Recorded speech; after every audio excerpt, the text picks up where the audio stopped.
What if I told you the way it has always been done is not the best way? Facing your fears will change your life. The passion behind this journey is merging two separate worlds into one with the goal of creating value and awareness for a better life.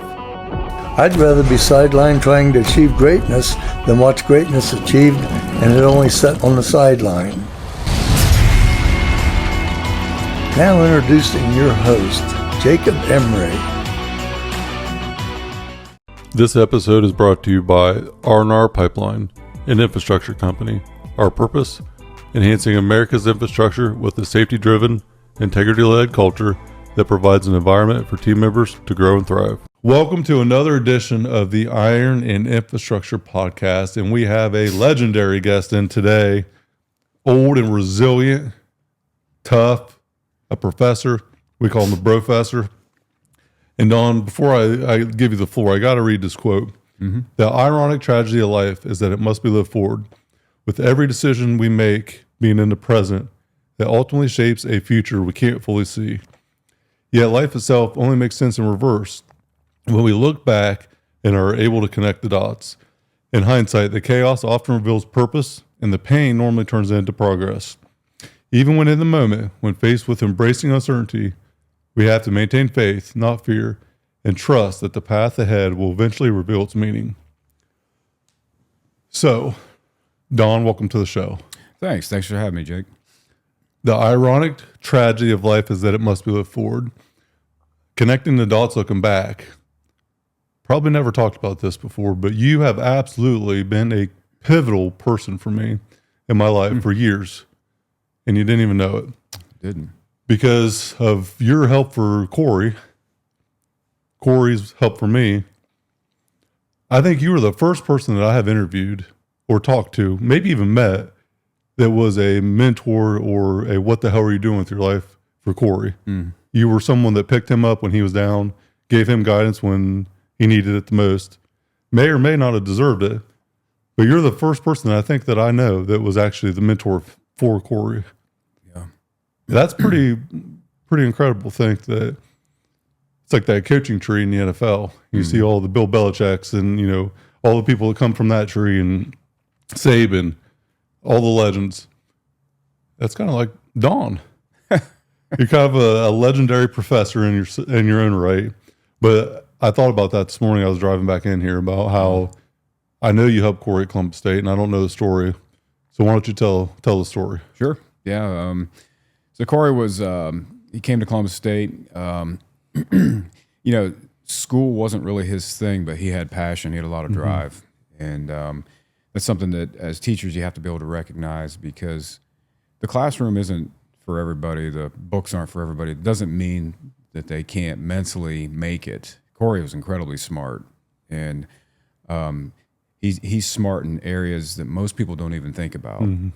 And so it was funny because we were trying to get him to the end of his academic career so he could get his certificate and hit the working field. And he stopped showing up to class. And in those days we would call students. Now we email them or text them or whatever we can do. But so I called him up. I said, "Man, you're going to come back." And he did. And the story behind that was he had met Rachel. And so, Rachel, right? Yeah. And I said that, I was like, oh, but yeah. And so he was dating her, and of course he was distracted. I don't blame him, but he came back, and as a teacher, again, you never think about things like that having impact. And to this day, when I have a student that's struggling in the classroom, I always think, man, this could be another Corey or another student who's highly successful. And sometimes all it takes is, sometimes it takes a kick in the butt. Other times it just takes a gentle push. And man, Corey hit the field, and the rest was history. You know, he just tore it up, and he's still tearing it up to this day. And that was it. I mean, it was something as simple as a phone call and just standing by him. I mean, he did that for me. You know, I was at old school gym, 4 hours of working out every day. I was laid off work. I'm broke. I'm still living at home trying to get out, but I can't because I have no damn money. The only thing I had at that point was time. And I was training in the morning in the AM crew. At 10 with Dustin, I was doing boxing, and then I would go do jiu-jitsu once or twice a week at night or another training session. And I remember one morning I'm just flat exhausted, dude. I've been training every day all week, and I'm sitting on the tractor tire with my head in my hands, and I'm contemplating my life. Like, this is shit right now. And he just comes by, and I didn't find out for 15 years after what his intent was, but I'm sitting there. He's like, man, what the hell are you doing with your life?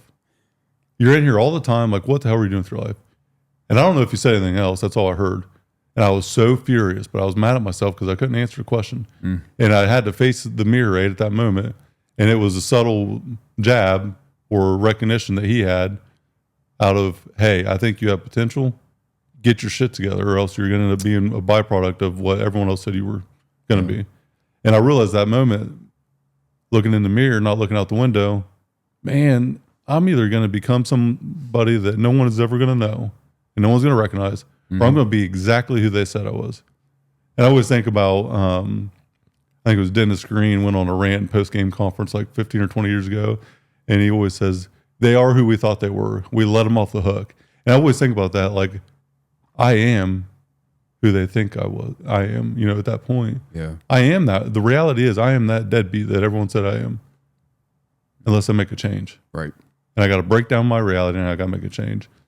And that's where it started.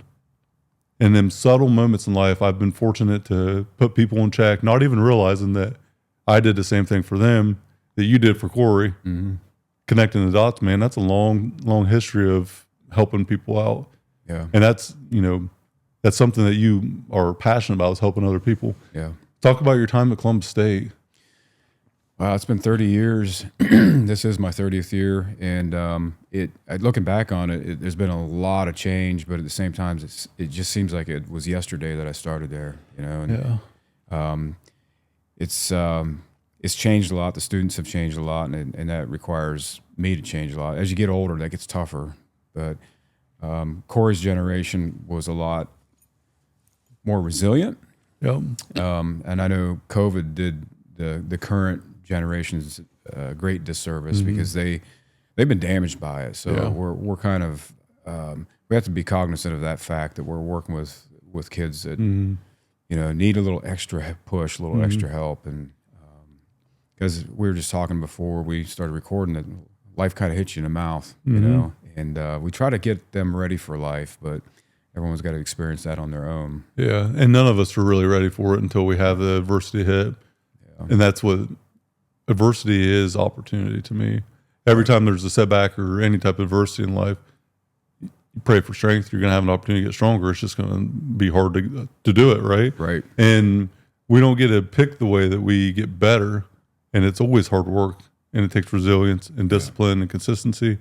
But at the end of the day, whenever you're looking to make change in your life, it's going to be hard. Yeah. The road to fulfillment and the road that's hard are normally down the same road. Absolutely. And there is expecting life to be easy is what makes it hard. Yeah. And you're right. You hit the nail on the head when you said adversity is where the strength is and development occurs. And unfortunately, too many people want to run from adversity. And it's natural, when something starts to go bad, you want to put up all your defenses instead of saying, okay, how do I tackle this head on? And short-term and long-term suffering, the choices are to make a decision on either one. By burying it down, we're pulling that Band-Aid off real slow, and it doesn't hurt real impactful, but it is nagging and it will bury you. Yep. It's like dying a slow death. Ripping that Band-Aid off, though, facing that fear, being the buffalo running to the storm, not the cow running away from it. Yeah. Knowing that it's going to be much bigger impact, much more abrasive in the moment, but then it's going to go away. Being able to make them decisions quickly, there's a huge cost of inaction and not facing that thing. Yes. And I think that is part of life that a younger generation just doesn't understand, that the little thing that they're procrastinating on or putting off is going to be the thing that ultimately buries you and puts this unnecessary pressure on your shoulders. And then you may never get rid of it. Yeah. It's kind of like poor health habits. Yep. I was just thinking that. Yeah. And we see a lot of that today. A lot. People, one of the areas people run to when they are in adversity is whatever gives them comfort. And that's usually food. People run to the food selections, and we know our American diet right now is pure garbage for the most part. And then people don't want to face exercise. And it's so simple, and you know it, and I know it. A simple fitness routine and some simple changes to your diet makes a world of difference. Yeah. And it's just getting people to understand that. Intentional movement, hydration, whole foods. Them three things could change anybody's life. Absolutely. And we're talking minimal dosage. Yeah. You know, if you got up and moved with intent 10 to 15 minutes every morning and you're not doing anything now, you're substantially different after 20 days. Absolutely. 30 days. Yeah, hydration, though. I mean, that hydration is the simplest. And I always use the analogy of a piece of equipment that's not greased or a car that doesn't have oil in it. You know, it's going to eventually bind up. It feels like you got a squeaky wheel. Nothing works right. You don't move well. Hydration is the ultimate driver of everything. Absolutely. Talk about that, what you've seen with not staying hydrated and the short and long-term impact of that. Yeah, I mean, most people that wake up in the morning and they don't even think about getting a drink of water, but research proves and experience proves that if you get up and you drink 8 to 12 ounces of water right away, you're filling your tank. Your tank's on empty. But most people head out the door, then they get coffee. I'm not against coffee. I'm a coffee lover, but you dehydrate further. And then we live in the healthcare world that says don't take sodium or don't consume sodium. Well, you need sodium. Yeah, sodium's essential for cellular function and the sodium potassium pump that all cells use. It's essential for your kidneys and for hydration. And so, you know, a little pinch of salt and 8 to 12 ounces of water in the morning first thing, and you're hydrated. You think more clearly. You feel better. You don't feel like you need as much caffeine. And you know, this time of the year with the cold and the flu season going around, you see the individual people getting sick, not just once, but 3, 4, 5 times. You can bring that back to the simple step of hydrating your body early on in the day. Yeah. Well, you think about the wintertime, it's cold out, especially where we're at in Ohio, cold weather state. Most states, even Florida's, you know, chilly right now, not real warm. We're not prone to drink a lot of water, not stay hydrated because it's drinking a cold drink. We're more prone to have that comfort coffee that's warm and hot on our hands, and it's like a comfort thing. Yeah. Every morning, I'm like a damn camel. I have like a thing on my nightstand, and I'll wake up every morning. I'll pretty well chug it before I even get done getting dressed in the morning. And talk about the salt. We used to have wars over salt. Yeah. And history, they would fight literal wars over salt. Talk about salt in the water and what it does. And specifically, I'm kind of going toward migraines and how the salt, I want you to explain the actual reality, but how the salt opens up like your vessels to get hydration to like parts of your brain. Yeah, I mean, well, for water to get into a cell, it needs sodium. So water tails along with sodium into a cell. And if you're waking up dehydrated, especially, you think about the brain, people don't always associate nutrition with brain function. That's huge. But it's huge. The brain actually uses quite a bit of energy each day. There could be times during the day your brain has about 25% of your total blood flow. So if you're starving it and dehydrating it, it's not going to work well. And then you have other symptoms, like you mentioned, migraines and so forth, where your cells are depleted of the necessary water that we use for metabolic processes. And so years ago, the medical community decided that sodium was related to high blood pressure. And so they said, no sodium, drop sodium out of food. Well, one of the first things that a heart attack patient gets when they're wheeled into the emergency room is a bag of saline with sodium in it. And so sodium is not the issue. Sodium is actually extremely healthy, extremely necessary. You have to have it to be alive. You have to have it to be alive. Yeah. If you don't have enough of it, you'll literally die. Yeah. It's crazy that's been twisted so much. Yeah. Yeah. So take that and then even go a little further with cholesterol with what you're talking about with food. Yeah. High cholesterol foods are not the issue. No. It's the over caloric intake for lack of movement. Yeah. Right. So break that down in the actual science of it.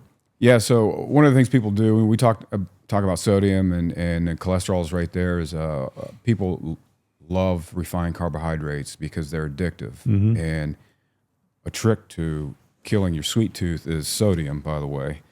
But we were talking about coffee a minute ago. So the average American goes to a Starbucks and gets what they consider coffee, and it's got 200 grams of sugar in it, and that is just exceedingly too much. It's a milkshake. It's a milkshake. It's a liquid candy essentially, like liquid crack. Absolutely. And so the average American sits a lot, consumes a lot of refined carbohydrates, and is stressed. So all of those add up to inflammation.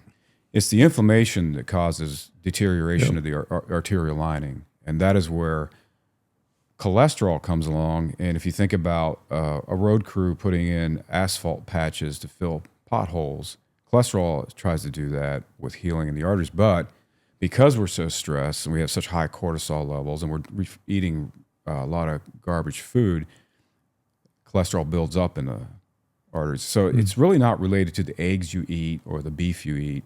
It's related to your lifestyle. There's nothing wrong with eggs or beef. And if you think about it, we just talked about the brain. The brain is cholesterol. It's made of cholesterol. Because cholesterol is directly tied to strength. Yeah. And like fitness. Hormones. Yeah. Yeah. And now there's two different types of cholesterol, right? So having a high LDL is not ideal. That is going to be your sedentary overconsumption type person. Yeah. High HDL, though, is directly tied to strength and nutrition. Yeah. And deciphering the two is what probably gets a lot of people in this narrative of cholesterol bad. Yeah. Cholesterol is essential for life. Yeah, absolutely essential. Yeah. And then same with creatine too, with brain health, right? They're starting to treat dementia patients with creatine. It's wild. Yeah, which is important because the brain uses a lot of creatine. And we think about now in our society, young males in this generation, have the lowest testosterone ever. And a lot of that is because of a cholesterol issue, not too high, but they're not getting the right kind of fats in their diet. And hormones like testosterone are made from fat, essentially. And so, yeah, we are in a conundrum, to say the least. Yeah. And hopefully we can get the healthcare system turned around and get some good nutritional advice out there, because right now it's not that great. You look at other countries and what's legal here compared to what's banned there. Oh, yeah. It's illegal to have some of these dyes and additives in food in other countries. Yeah. I always think about Russia. You know, Russia has very strict food policy. You know, no non-GMO, can't have GMO. Like they have all these guidelines that are vital for that. Well, what is Russia about? They're about soldiers, warriors. You know, it's funny how what we allow here and where society's gone today, as far as men need to have high testosterone levels. Yeah. Yeah. That's what the infrastructure has been built on in America, is the backs of men. And society was developed for the most part by men breaking their back. Yeah. Strong, you know, disciplined men that built the country. And to think that testosterone going down and that being celebrated almost. Yeah. Yeah. It's absurd to me. It's so absurd. And when you take away adversity, we just talked about that, you fill people with garbage food, especially seed oils that are horrible for inflammation and The worst. the absolute worst. I mean, they're poisons. That's why in Europe, they don't use them. Yeah. You know, I look back, my grandparents were from the World War II generation. Yeah. You talk about studs. I mean, they lived through the Great Depression. They fought a world war, came back and built America, you know, rebuilt it essentially. On the back of steak, cigarettes, whiskey, and butter and homemade bread. Yeah. But there wasn't all these additives in it. Yeah, they didn't have the additives. Average family consumed about 18 pounds of butter a year. We made butter a demon. It was due to whoever had the most income, or whoever could pay the most money to the researchers to say that, oh, butter's bad. It's not bad. What they did with it became bad because they made plastic out of it with margarine and everything else. And they deemed it bad because it's actually really good. It's really good. Yeah. I mean, I put probably 2 to 3 tablespoons in every meal that I have. Rice, beef, butter, salt. Yeah. Like clockwork. That's what I eat probably 3 times a day. Absolutely. And so I get my pink Himalayan salt, all my aminos and everything in the beef. The rice is just like a staple carb that works well for me. And the fat from butter is what protects my gut lining more than anything. And that came from Serrano. He always talked about dairy being deemed this, you know, evil thing, but it's the protein from dairy that causes the bloating and the issues for a lot of people with the gut inflammation, not the butter. The butter is what like soothes the lining, coats your stomach, and then helps your digestion a lot. So does hydration, though. Hydration is key for gut health. I have a gut feeling, Don. You know, people talk about gut feelings. if your gut's not healthy, nothing else is healthy. Nothing's healthy. And so many people don't understand that. Yeah. It's the gut flora, the bacteria that we carry, which is the healthy bacteria, is killed by the seed oils and by a lot of the stuff that we consume, the artificial sweeteners. The nervous system, of course, is linked a lot to what goes on in your gut. And of course, that affects the mind. So we have so many people now with ADHD and depression and autism, and it's directly related back to nutrition and some of the things that are in our foods, of course. But yeah, I mean, the foods you eat are going to have 100% impact on all aspects of your life. And here's the other part of that. You take in garbage, you're going to put out garbage. Garbage in, garbage out. Yeah. So the food consumption, the physical consumption of food, water or lack thereof, but the mental also. Yeah. You can get, we talk about manifestation and all this woohoo type stuff. And I have visualized the thing and made it become a reality. I've had a dream that was a vision and nothing more, but became a reality because of what I focused on, expanded. And you think about now, I'm learning more now because I'm starting to go back to high school and talk to the kids and help them out with like leadership and whatnot. Yeah. Society is lost in general today. Yeah, it is. Because everyone is so distracted with instant gratification society that we live in. Finding fulfillment in life has got to be really excruciating in today's younger generation. Yeah. But my generation is the reason for it, because it's not the kids today that are the real issue. It's the parents of the kids today that is the root. Yeah. Because how they were raised, my generation went through this massive technology change where while I was in high school, we had MSN Messenger and MySpace, and these things were just starting to come out. But parents now, my age, went through the same tech advancement and acceleration that the now kids are born into. And so it's all happening at the same time. And a lot of the parents my age are probably failing their children because they're in that rat race also with the distraction. Yeah.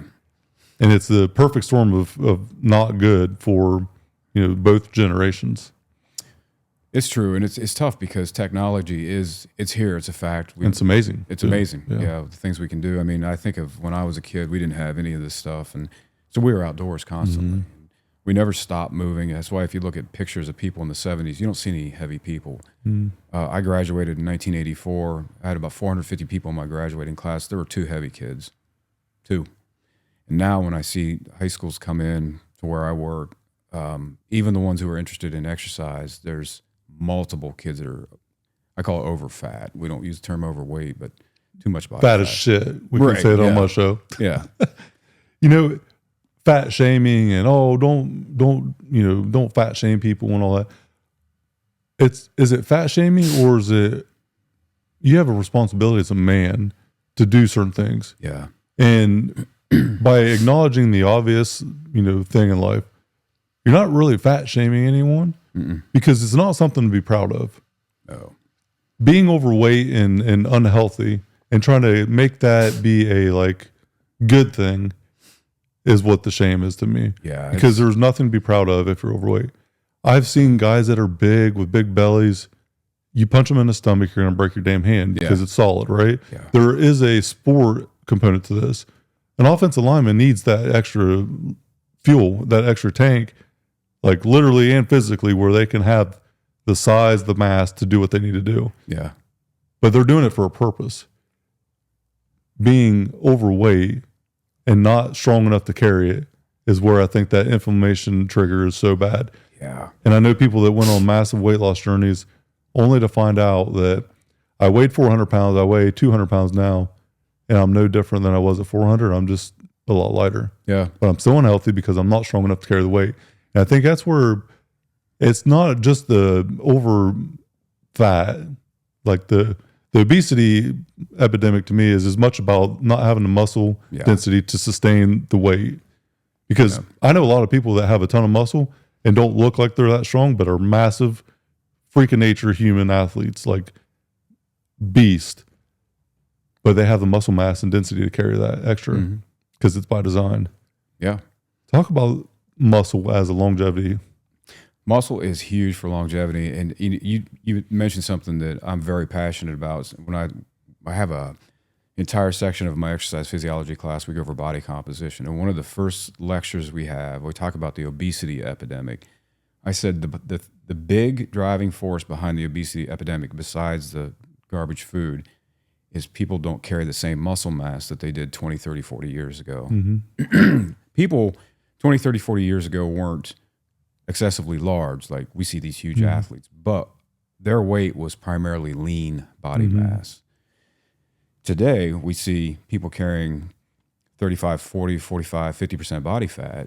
And what's really bad is they carry a lot less muscle than they should. And so losing that fat becomes exceptionally difficult. This episode is brought to you by Max Effort Muscle. For all your supplement needs, go to maxeffortmuscle.com. Your 60s, 70s, and 80s, you don't want to be the person who's just sitting in your house because you can't get out. You want to be the person who's still hiking, who's still, swimming, doing all the different activities you like to do, playing pickleball. We bragged in America for years that our lifespan's reaching 80 years, but what they didn't tell you is the last 5 to 6 years of that 80 years was non-functional. You're in a nursing home, not able to wipe your own ass. Yeah, exactly. Because you're essentially helpless. Yeah, and I'd rather be fighting a battle all the way up to, let's say I die at 74 or 75, I want to be functional up to the last day. Well, you want to be able to fight. Yeah. At least go out on your own terms to some extent. Yeah. I think, I've always looked at muscle as the organ of longevity, where the data is really starting to come out more now than ever, because it used to be deemed like this bad thing to be muscular, and it was like there was a stereotype about it, but it's a direct sign of health. 100%. A direct sign. When you walk in a room and you work out, you're displaying your business card, and it separates you right away. When someone's sloppy and not doing what they need to do. You can see it.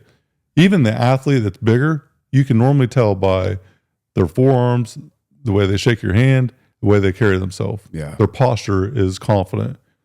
And when you're not taking care of yourself, it is so obvious. Yeah. So obvious. And it's hard to see people be that way. And then act egotistical about a certain thing, or, I used to play high school football and I was a D1 college athlete. Well, what have you done for me lately? Right. Because it's not who you were, it's where you at right now and where you're going. Yeah. And whenever someone tells me about the glory days and how great they used to be, I know right away that they're not aspiring to be anything else. Yeah. Because they're talking about something in the past as the highlight of their life. My prime is still coming. And I'll feel that way probably until the day I die, because I'm always continuing to get better and learn, and there's going to be setbacks along the way. That's just part of the journey, though. Yeah. What has been the most eye-opening lesson as a professor that you've had in the 30 years? That's a great question. I think it's the rapid change of the student. When I first started working at Columbus State, technology was not even close to what it is now. We still taught with chalkboards and overhead projectors, and now we put everything online. The students can watch videos. We have everything off of learning management system called Blackboard, which is really nice. But what it's done is the attention span of the student has shrunk down to, it's hard to keep their attention over a 50-minute lecture. And I'm not blaming them. It's just the product of technology. And so the biggest eye-opener was how fast I have to change my teaching style and techniques, which gets tougher with age because you get stubborn. Well, and what's AI been like for you? Because I look at AI like an accelerator. Yeah. But it is never going to see it again in our lifetime accelerator as far as what's coming with it. And kind of like the plane was from the car and the horse to the car. I can go to Chicago in 54 days by walking, 54 minutes on United by flying. It's an accelerator. The plane was like that breakthrough accelerator. What's AI doing for you, and what do you think it plays as far as impact in society and now and in 5 years from now? That's a great question, because that's one I ask myself. Right now, AI can be used in the academic world in two different ways. You can use it in a positive way, where you can put in a research topic and you can get a ton of research articles, or have those articles broken down by AI so that you can read them more easily, or you can just put in a test question or a learning objective question and have AI answer it for you. You learn nothing. So in one system, AI can help you learn more efficiently. In the other system, you learn nothing. So the choice is going to be with the individual. So how do you change your curriculum knowing AI is there? Do you change the formatting? Do you change the deliverable? Do you change the way that you teach to the kids because knowing that they're going to use it? Yeah. So how do you change your curriculum? So that's an ongoing process where we have to, and some teachers have actually just made AI a part of the curriculum. I haven't done that yet. I tell them, you're going to be able to use AI, but use it for research. And so some of the assignments are going to be changed. I'll go as far as to put a Trojan horse in the assignments. Like if you use white ink and real small font, you can put something crazy, some crazy statement in. So if the student does use AI just to cut and paste, you see this crazy statement pop up because AI is going to research. And a lot of times students will cut and paste and not look to see what they cut and pasted. And that's where the detriment is. They're not doing due diligence on it. Yeah, absolutely. As a thinking tool, it's pivotal to use it because for me, I mean, it's got me out of so many points where I was stuck and where I would normally tap into my network, I just use it. And what would take me a 50-minute conversation, maybe getting out of it, I can do it in 5 minutes. Absolutely. Tops. Yeah. So it is an accelerator, but you still have to think. It's not a shortcut. I don't believe there are shortcuts in life. You still have to do the work, but there are accelerators to help you get there quicker. Yeah. And AI is one of them for me. Yeah. It's true. AI is amazing, especially when it comes to if you have to put together a presentation and something of that nature. But we're still, as a society, going to have to remain smart enough to be able to identify if the AI information you received was correct or not. Yes. Because a lot of times it's not. Yeah. And that's where the shortcut part comes in, where copy and paste this thing and it's inaccurate. Yeah. And guess what? You can't blame it on AI. No, especially when your name's going out there. Yeah. I mean, it's knowing that it's a tool and it's a resource, but it's not an answer. Right. It has to be. You have to trust it. Yes, but you have to verify what you're trusting. Yeah. And if you don't have that verification part in there, it's going to end up probably biting you in the ass pretty quick because you're not learning anything.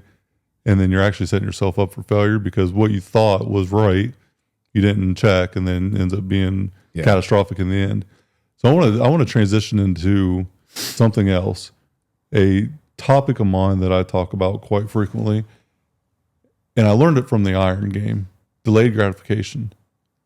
I think that is one of the most powerful skill sets that a person could obtain today because we don't have that in society in general. And the willingness to do something for a long period of time without seeing any true return on that investment of time is probably a profound 1% of skills that most people have today. Yeah.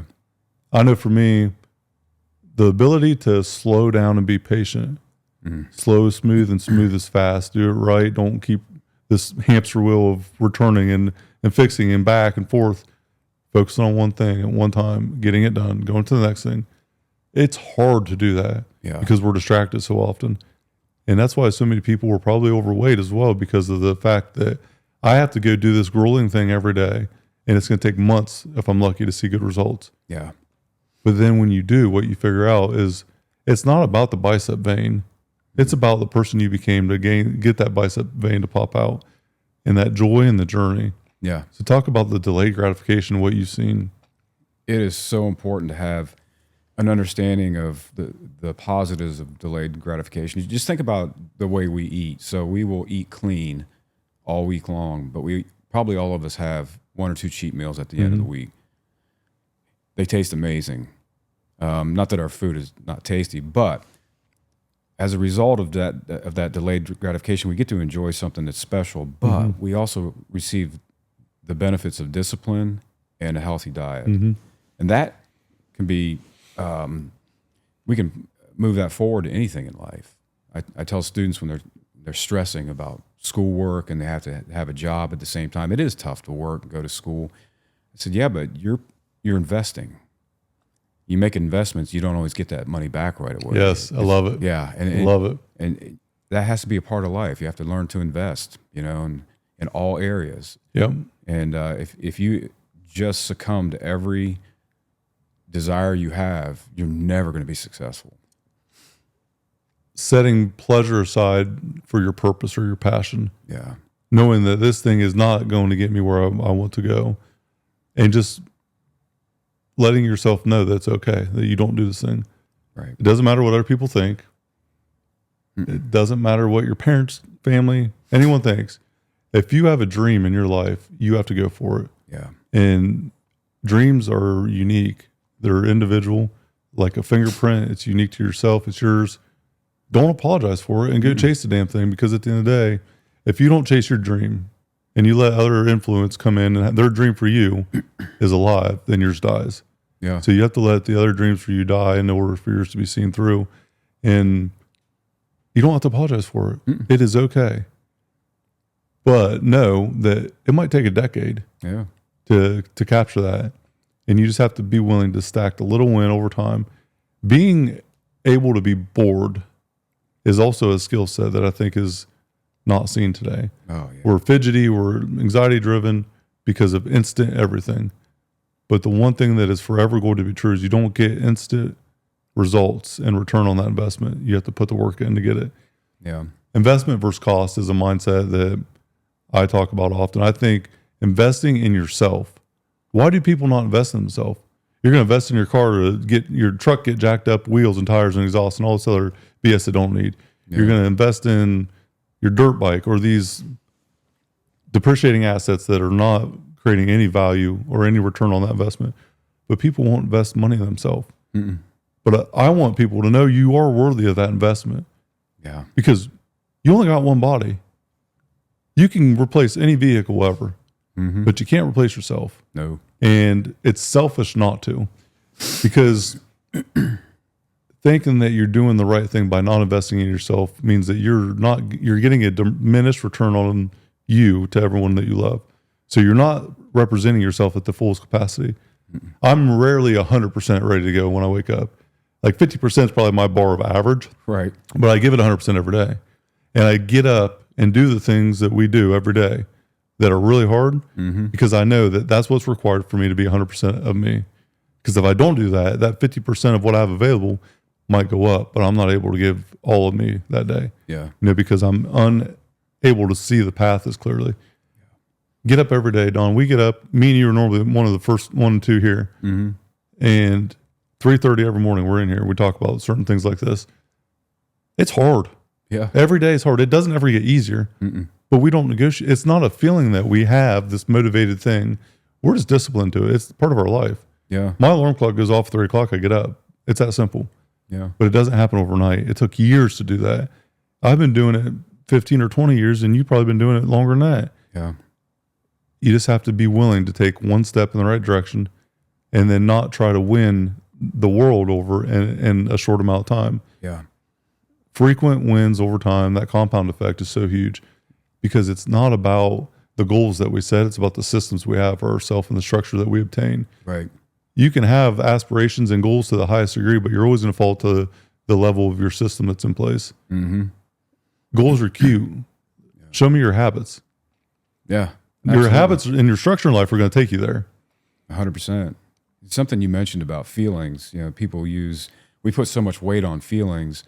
I'll never forget, I don't remember who said it to me growing up as a kid. I was complaining about something, and this person said, "No one cares about your feelings." And it hurt, but it's not a lie. It's not. It is not a lie. And the person who should care the least amount about your feelings is you, because feelings can deceive you.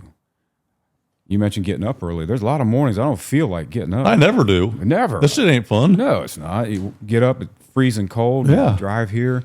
And, but what we do here early on in the morning or in the middle of the night for some people, that carries over, because we already did probably one of the hardest things we're going to have to do all day.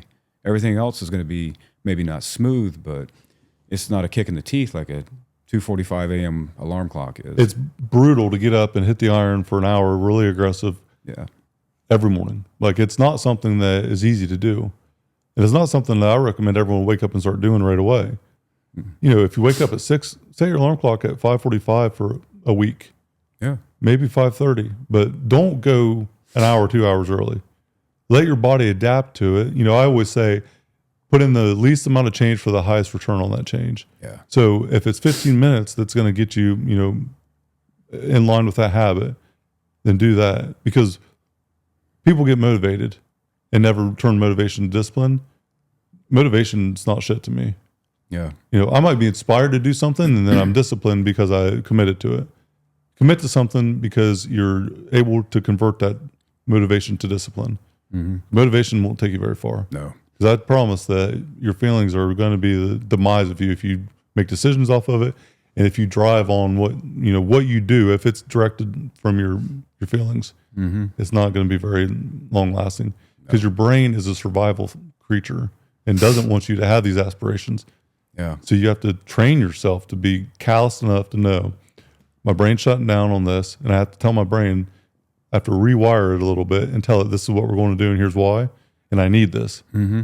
And this is what we're going to do, and I don't care what you tell me. Yeah. It's kind of like fear. Fear is something that so many people have a hard time with. Mm-hmm. And it's fear and faith. They're both created. And you got to believe in something that you can't see. Yeah. By having faith or by having fear. Exactly. And you just got to make the choice. Yeah. So many people make the wrong one and having fear. And what you focus on expands. So if you got faith that's going to turn out good, it'll turn out good. Mm-hmm. If you're fearful of it turning out bad, it's going to turn out bad. 100%. I mean, fear kills people's motivation and discipline because, and what people end up finding out is they spent a large portion of their life fearing something that never happened. Mm-hmm. And the only way you overcome fear is by stepping into the arena and taking on whatever that challenge is that scares you. We think about public speaking. Mm-hmm. It's one of the top 3 fears or phobias in the United States. And it was my second biggest or first biggest in my life. Yeah. It's hard to get in front of people. Yeah. And I do it all the time. And, but the key is you step up there with, if you're prepared, you throw out your best stuff and you let the chips fall as they may. Mm-hmm. And you learn, oh, this didn't work or that did work. And your preparation will help you overcome your fear 9 out of 10 times. Yes. Most people are fearful of the thing they can't control because they're not in control of what they know they can control. So if you think about someone that is fearful, they're fearful of this outcome. They're focused on something that's out of their control. I always talk about focus on the controllables. Yeah. Because if you're focused on external things that are out of your control, it's like a perfection. You're focused on an ideal that doesn't have any real impact on your life, or you can't really have an impact on the outcome. Can you focus on the economy and society and what they say about you? And all? You cannot control other people, but you can control yourself. So quit caring about the opinions of others. If you're in the arena and you're getting criticized from someone in the stands, fuck off. Right. Get the fuck out of here. Yeah. I got no time for that. No. It's not even going to register. You're going to talk shit. It's going to stop right here. Yep. It's not going in my brain. Yeah. I'm not going to let it register because you cannot create a better future for yourself until you create a better past. And by acknowledgement of criticism from people that are unwilling to be in the arena. Now, if you're in an arena and we're scrapping, I'll respect your opinion because you did it too. Yeah. But don't come at me from the stands. No. It's like the fanatic, Buckeye person that's fire Ryan Day, fire this. Yeah. This quarterback ain't worth a shit.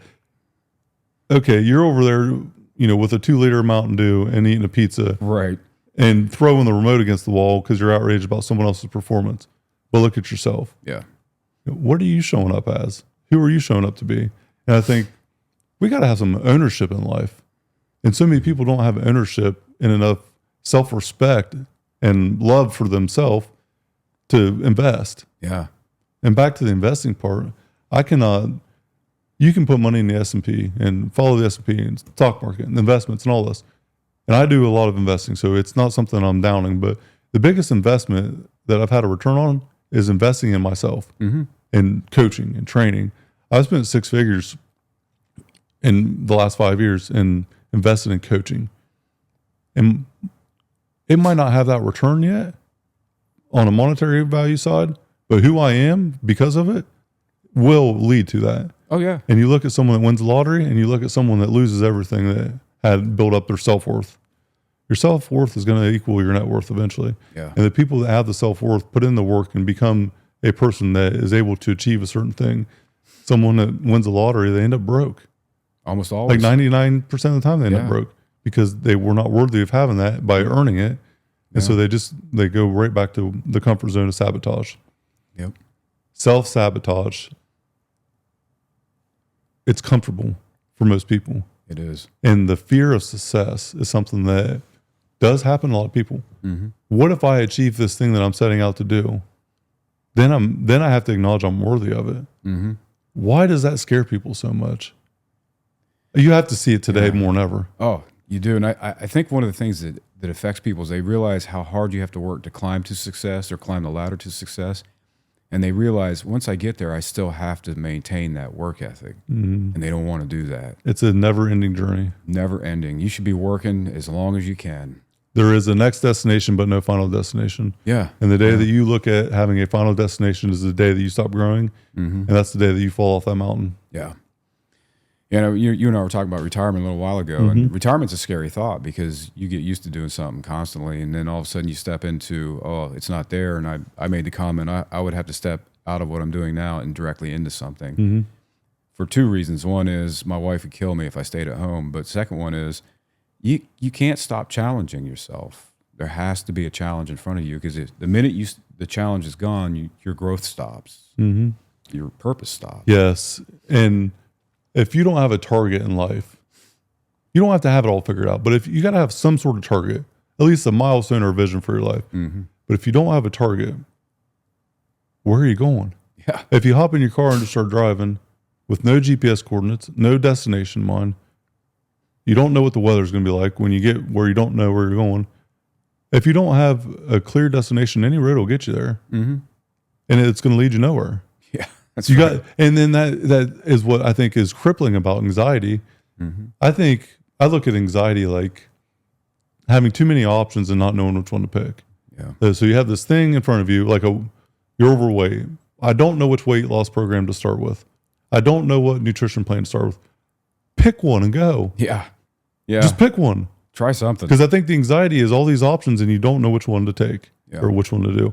And then I look at sadness as having this thing that's I'm overweight, but I don't know what to do. I have no options right now. I'm not skilled enough or haven't learned enough to know which way to go. Yeah. And that's, to me, I can handle that because I know that I'm deficient here. I have to learn and get better. And I can handle that. But the anxiety part, I think, is just too many options. Yeah. Focusing on the thing that you can't control. And the people that have the most anxiety that I've met are the ones that don't have that direction in life or have that purpose or are not controlling their foundational part of their life. Yeah. Their mental, physical well-being, their relationships, their environment. Talk about environment impact. Dude, we're part of one of the greatest crews that ever lived in the earth. Mm-hmm. I'll mark it right now. 4 a.m. crew at Old School Gym. Yeah. Second to none. We have something special. It's going to end one day too. Yeah. So every day when I walk in, I have nothing but gratitude. Absolutely. I show up, I sit in my truck probably 10 or 15 minutes. I dissect what I'm going to get ready to do that day. And I just have a moment of pure gratitude because one day that's going to end. Yeah. And I'm forever grateful that I get to walk into this place and do what I do. Talk about the 4 a.m. crew. Oh my gosh. It's been amazing to be around so many individuals that are driven. They're not just gym bros, they're not just knuckle draggers coming in, throwing weight around. Mm-hmm. Everybody here has a career, has goals, challenges themselves. Everyone's smart, There's stories here that are just epic. And when Corey invited me, the first thing I thought was, hey, I'm in my 50s. I'm going to get crushed. But he says, no, who cares? And he was right, And I immediately was surrounded by people that challenged me. I'm like, and I love the quote I heard one time, if you're the smartest person in the room, find another room to hang out. You're in the wrong room. Wrong room. Or if you're the strongest guy in the gym, find another gym. Or find people that can come in and challenge you. Mm-hmm. And, you think about the 4 a.m. crew and West Side and these places that are constantly challenging one another. And it's special. I mean, it really is. There is a guarantee when you walk into the 4 a.m. crew, you got to bring value in. Mm-hmm. You're not just going to take from it. You're not going to be invited into this crew unless you're raising the average bar of greatness here. Yeah. We all bring a different, unique perspective in life. We are different sizes and shapes and backgrounds, career paths. Everything is different. But the one thing that is not, we are all growing, and it's not just in the gym. Westside was a bunch of growth in the gym only. Yeah. They didn't have that external growth as far as their business or their career path. Guys were sleeping in cars just to train there. Wow. Now, that is an extreme example of greatness in one area. Mm-hmm. But the 4 a.m. crew is so much more than that. That foundation of iron is the accelerator for everything we do in life. Yeah. We talk about business and life in here more than we talk about training. Yeah. I truly think that. Now, me and G were just talking about the other day, like, we're in here talking about P&Ls and investments and all this stuff that has no correlation directly to the gym, but it all starts with that foundation from the gym. Yeah. 100%. I mean, it carries on. And what a lot of people don't realize in life is we talk about building foundations and challenging yourself and finding a group of people that would challenge you. It's not just for you, because you're going to impact the people around you. I had a lady one time, I was trying to get her into a weight loss program, giving her some advice, and she says, I just don't have time. I said, why don't you have time? She goes, well, I have to take care of the kids and my husband and my parents. I said, that's honorable. I said, and it is true, but what happens if you go down due to a lack of health? I said, no, they're on their own. I said, so you have to invest in you because there's people relying on you. And each of us here in the 4 a.m. crew feels the same way. Mm-hmm. What happens on a plane? What do they tell you when they're doing the plane check and with the oxygen mask? Put it on you first. Put it on you first, yeah. For a reason. Because if you're dead, you're going to be any help to anybody. Exactly. And I think that's such a misconception in life. Like, be selfish. Be selfish, taking care of you so you can actually take care of others. Yeah. Because being selfless by putting other people first is not helping anybody. Mm-mm. It's a negative return for you and a negative return to them. Yeah. The old adage, I'll help you if you help me. No, I'll help me for you if you help you for me. So do you first. Build that foundation. Build the strength, mental, physical. Be the best version of yourself. And then the world is what actually gets that version of you. Yeah. But if you put other people first, no one gets a good version of you, and the world don't see it. And then the people you're trying to help, you're really probably not helping them. You're probably hindering them. Yeah, you might be a hindrance. Because you don't even realize that, what you focus on expands. And that's one of my favorite quotes, because I think that I can do this thing. Mm-hmm. I am going to be able to do it eventually. Unless physics tells me it's impossible. Yeah. I'm going to figure it out because I think I can. And Henry Ford had a quote, whether you think you can or you think you can't, you're right. You're right. Yeah. Believe in yourself, man. Yeah. Everybody has greatness in them. And I'm getting ready to launch the coaching that I was talking to you about earlier. Why?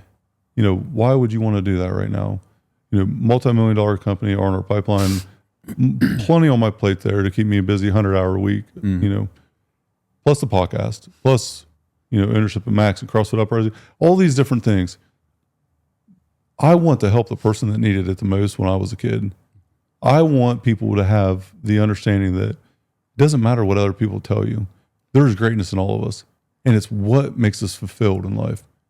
What makes you get out of bed and run through a fucking brick wall and go for your dreams? I think that so many people start digging a hole at a young age and bury their dreams, and they never put down the shovel, and they just keep digging and they can't get out of the hole. Yep. And whether it's a generational thing, this is the way we've always done it. That to me is detrimental to everyone. Oh my gosh. And the way it's always been done is not the best way, Don. No. We have to continue to evolve and get better. And we have to empower ourselves by loving ourselves, putting us first, so we can turn that to everyone else. Yeah. And I hate seeing it. The industry that I'm in, blue collar workforce, is probably some of the worst. Mm-hmm. Physical, mental health is not even a consideration. You talk about health and it's rainbows and unicorns to them guys. Yeah. And I've seen probably 10 or 15 people die in the last 5 years from poor health. Yep. And COVID was the reason for a lot of it, or exposed a lot of it.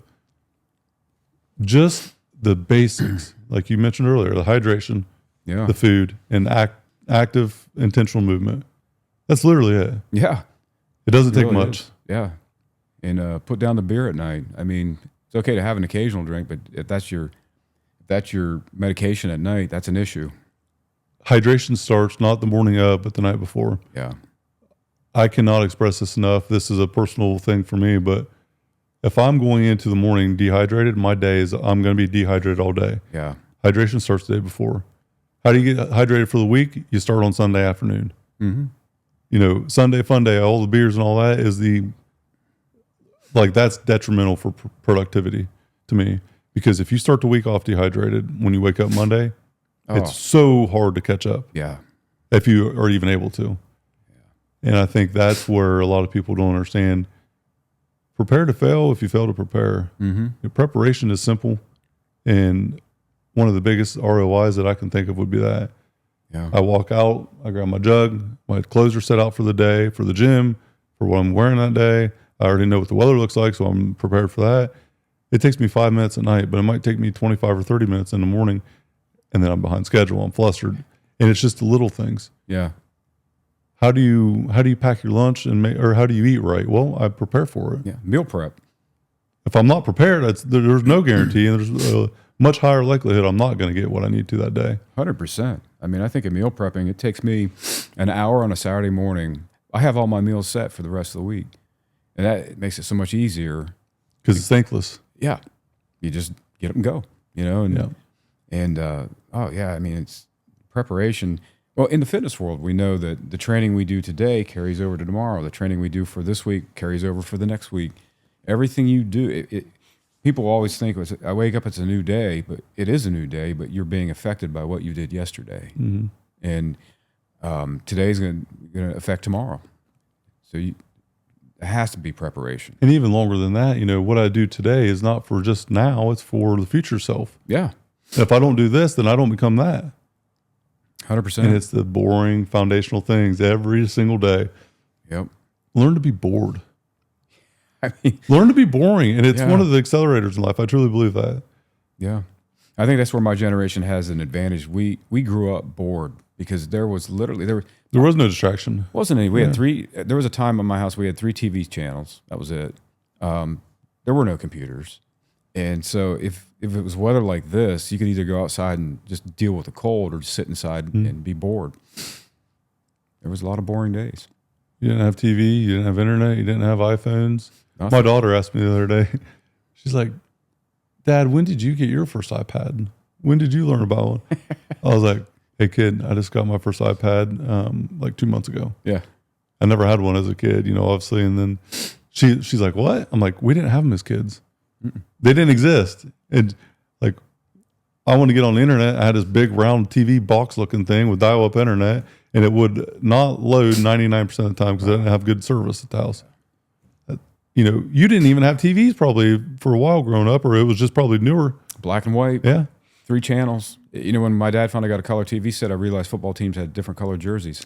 I never realized it. That's wild. Yeah. I think about my mom's parents, my grandparents on my mom's side. They didn't have a TV up until probably 5-10 years ago. Really? They lived in an old school brick house that was hand built by my grandpa, and he's 90-ish now. That's awesome. But they never had a TV. That's incredible. They would read books and all that. They never changed at all. Wow. Never. Now, they never evolved either, but, that's a different conversation. But they never changed at all. They never had TV. And I just remember, like, the time got to go a lot slower up here. Yeah. But it probably was a lot more freeing because there wasn't anything distracting all the time. There wasn't. And people talk more. They actually listen. And the other thing is the younger generation was forced to listen to the older generation. I picked up so much wisdom listening to the old guys talk, and especially in gyms. I went to gyms where we had some old school powerlifters. Because you didn't have access to information like you do now. And so even like Corey talking about the old magazines and the Arnold's big book, the dictionary or whatever, the encyclopedia of bodybuilding. Yeah. That was a staple for me growing up. I mean, I was right on the brink of digital, information being released, but I didn't have access to it for the longest time. It was all books. And I sure as hell didn't want to read, but I would read a book that had workout programs and that in it because I was passionate about it. Mm-hmm. Let's talk about personal development. We talked about investing in ourselves. Mm-hmm. I used to think reading was ignorant. Yeah. Now, that's one of the most ignorant thoughts that a person could have is that reading has no benefit. But Personal development. What does it mean to Don? It's twofold. We talked about challenging ourselves. I think you should always find something that's uncomfortable for yourself to do, and then pursue that. And the other is professional development, which I have to do. And I'm not a huge fan of reading because I learn by doing, and so we're kinesthetic. All of us in the crew probably are that way. We are hands-on. We learn by doing, but there are times you have to sit down and read. I will say that technology has made that easier because I can access any article or book quickly. I don't have to go search in a library, which we used to have to do. And so I spend time, listen to podcasts, I read, and YouTube has a ton of information. Yeah, it's got a ton of information on it. And it's made it easier. But I go back to, if you're gonna pursue something to make yourself smarter, then follow that up with challenging yourself to make yourself stronger. And no matter what it is, you might have this crazy idea that I can't think of anything off the top of my head, but the first time Corey said, "Hey, why don't you do a powerlifting meet?" when I was in my 50s, I thought, I almost laughed. And I thought, wait a minute, why not? Worst that can happen is I go out and bomb out, which I've done, but you did it. Also had some really good meets too. You weren't a critic. You were in the arena. Yeah. Absolutely. And that just showing up and being in that arena is an accomplishment itself. And it was huge fun. It was scary as heck, but it was fun. Doing something that is scary creates such a different level of confidence. Yeah. This is scary for me. Not so much now, but I remember thinking about being on a podcast. And when I sat by myself in a room and had a moment of vulnerability, I would shake, sweat, shit my pants. I didn't know what was going to happen, Don, because I'm getting ready to face one of the lifelong fears of mine. But what kind of person will I become if I do face that and overcome it? And that's what I think is the big missing component to this. It's not about what I can accomplish. It's not the external accolade. Who do you become as a person? Because we only accomplish things externally as far as an accolade, whether it's financial or any type of award or anything. What's accomplished outside of the world is who we become inside. Yeah. And there's a direct correlation to that. But just having accomplishment doesn't mean that you end up getting fulfillment in life. Right.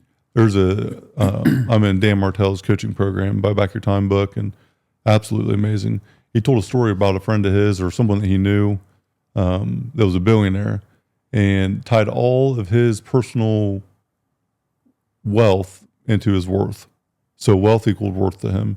He had no self-worth outside of the net worth. And his business went under really quick. He went from a multi-billion-dollar net worth to multi-million-dollar net worth and was losing everything fast. Wow. And he laid down on railroad tracks and let a train run him over and killed himself. Wealth, monetary value does not equal fulfillment. No. The old adage, money doesn't buy happiness. I truly believe that. But what you can do with money does.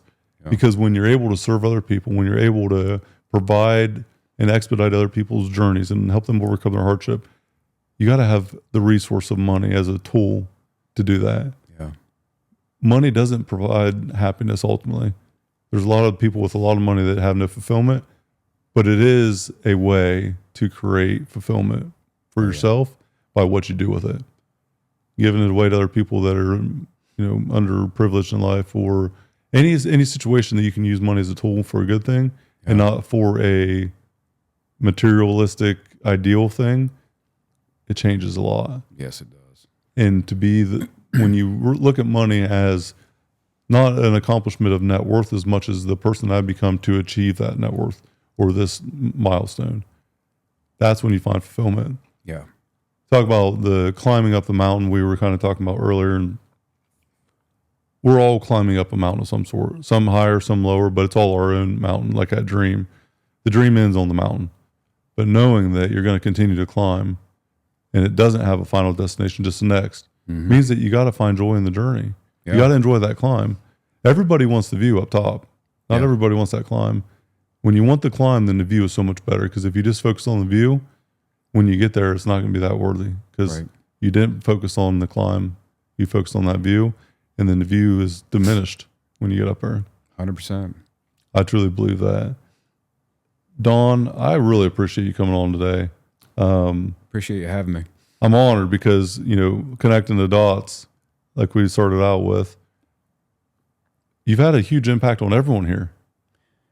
I appreciate hearing that because I just come in and work out and leave, and I try to have an impact by cleaning up the gym and spotting people and things like that. But yeah, and again, we don't think about that. You probably don't think about it either. But you're motivating because I see where you've told me where you've come from and where you're at now, and you keep going. And that, to me, I take that information and I tell other students, and I say, let me tell you about someone I know. And then if they tune into your podcast, they can put a face to the name and motivation. It takes one person in every family normally to kind of break that mold. Yeah. Whether it be a generational setback or curse or whatever. Sometimes it's just a mindset. Pioneers, like Corey was a pioneer. Oh, yeah. But his ability to be that pioneer was either going to be hindered or accelerated by the people that did help him out. I have so much respect for what you did for him because of someone that did that for me. I had a teacher in high school, gave me my diploma, was the only teacher in that school that did not completely look down on me. The one person that would lift me up when I was down. And it was amazing to be able to tell her that after years of not seeing her. Yeah. The only person that helped me out, she gave me my diploma, and she helped me navigate some really, really dark times as a kid. 16-year-old me had this vision for a different life. I was asleep in class. So I'm dead asleep in class. I'm 16, and I am pretty much an alcoholic at this point, and I'm in trouble all the time. So I'm dead asleep in class. It's the last class of the day, and the bell rings and wakes me up, Saved by the Bell. Walk out to my truck, crack open a beer in my little Ford Ranger at 16 in the parking lot. Wow. R&R Pipeline at that point was outside of the school digging in a gas line. And as I'm pulling out, I started getting this weird gut feeling, like twist. Maybe I'm hungover, I don't know, but I didn't understand what was going on. And my gut was just like physically felt twisted in a knot. I'm driving by R&R Pipeline crews work, and I know the people there because I had worked there in the summer, and I'm getting ready to go back in a couple weeks for another summer of work. That's going to be my company one day, on repeat 10 times. I have no idea why. To this day, I don't remember if anyone was there. That was what was going through my head. Wow. I don't know if I said it out loud. I don't know what triggered it. That's going to be my company one day. Fast forward, so that was at 16 or 17. You fast forward 15 years later, it becomes my company. I didn't talk about that moment for 12 years, so I was 28 when we started pursuing the purchase of R&R. And then 34, 35, I get contacted to go speak to aspiring leadership class at the high school that I went to. Yeah. I show up there it was probably just about a year ago, actually. Show up to meet the teacher, talk to the teacher. And dude, I parked in the parking lot. I'm a grown ass man. I got 2 kids that go to this school. It's been 20 years removed since that moment. I show up to the school and my gut starts twisting again. I'm like, well, this is weird. Like, I'm not nervous. I don't understand what's going on here. I walk into school and it's like the floodgate opened up. Every memory of high school, every adversity, like 4 years of my life in 30 seconds. I walk down the hallway and it's like vivid memories. Everything's smaller, but I'm seeing it, but it's bigger in memory. And I walk into this classroom and I'm like, I'm having deja vu right now. I can't explain the actual feeling, but that same gut twist that I had all came back. And when I sat down at the desk to talk to the teacher, and we're sitting down, we're facing each other, it was the same exact spot, the same seat. Wow. Same exact spot that I was asleep in the classroom at 16 years old. Wow. And so life came full circle in that exact one moment. Yeah. And so that gut twist that I was feeling was that probably deja vu reminder that you're not supposed to be here. But there was a point in time where you said it out loud, or you said it to yourself, and then you didn't let that die. Yeah. That was the dream that you let live. The person that helped me through class, through high school, I didn't see her for 12 years. Head down, lonely road, doing my thing. And I seen her after we bought R&R. 12 years I didn't see her. From the time I graduated, no social media, no phone contact information. I didn't see her for 12 years, dude. And then I seen her at church one morning. And she see me and she automatically like was glowing. She see me and she runs up, gives me a hug. And she's like, how's life? Wondering probably exactly if I became anything. My ceiling of success in high school was dead or in jail by 21. That was like it for me. Yeah. So obviously I outlived that, but how's life? And she's like looking at me, just not knowing. I'm like, I did it. That's like, amazing. I gave her a business card. I didn't say a word. I just gave her a business card. Tears, start flooding out. I was like, you'll never understand how much you mean to me and what you did. That was at 30. Yeah. 5 years later, after going back to the school, I thought, man, I wish I could see her again. April Holton, she's probably, she's retired now, and I wish I could see her again and tell her, I'm back talking to the kids. I did something with my life, and I'm actually able to serve now. Yeah. And I'm able to protect the person that was 16, that was me. I said something about that. I was like, God, I just wish I could see her again. I have no way to get a hold of her. Didn't really try. I'll admit that. And then I'm at dinner or at lunch on Labor Day. One restaurant was closed, went to the one across the street. I sit down, and I had been told that wife and kids were at the pool swimming and seen her at the pool and said hi. That was about it.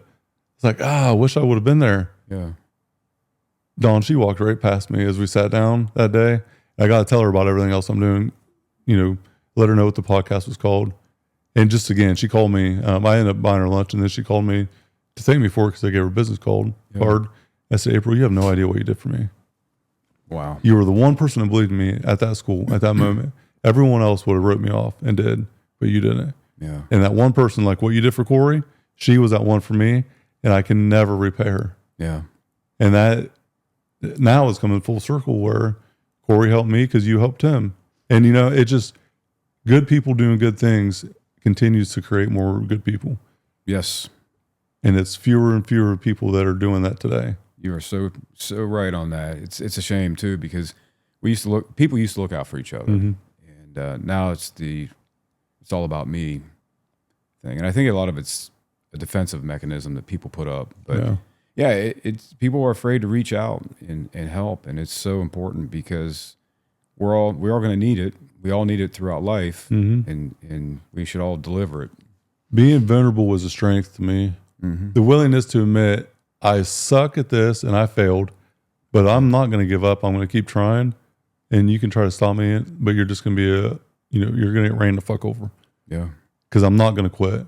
Me and you, Don, are not a competition. We're collaborating together to help lift each other up. Right. One of the biggest accelerators to me is collaborating with other like-minded people. Absolutely. Even if you're in the same industry, there is never going to be a market that's going to go dry. Yeah. We have an abundance of opportunity in the world, and capitalism is at its highest right now. It's at its finest because of technology changes. So even in my industry, there's so much work out there that's never going to be done because the manpower is not available. Yeah. So we got to create the manpower. Well, join forces and unify with someone else that is going in that same direction. You look at a draft horse. I think a draft horse has the capability of pulling 10,000 pounds by itself. Wow.